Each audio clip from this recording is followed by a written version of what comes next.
বন্ধুরা ভিডিওটা দেখছেন মা কালীর পায়ের কাছে একটা নিরীহ প্রাণী আশ্রয় নিয়ে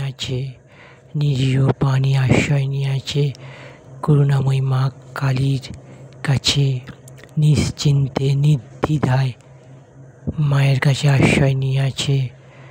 মা করুণাময়ী মায়ের পায়ের কাছে নির্জীব প্রাণী নিশ্চিন্তে মায়ের চরণে শান্তিতে আছে। এই ভিডিওটা বন্ধুরা তোমাদের কোথাও ভাবাবে, চিন্তা করাবে, উদার হতে সাহায্য করবে। এটা ভাবাবে।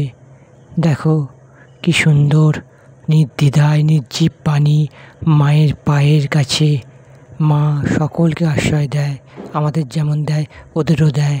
একটু ভাবতে হবে।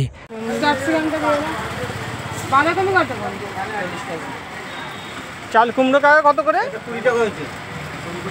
চাল কুমড়ো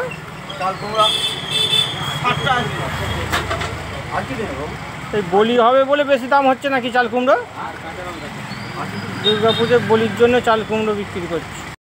আমার মাথা নত করে দাও হে তোমার চরণ ধুলার পরে।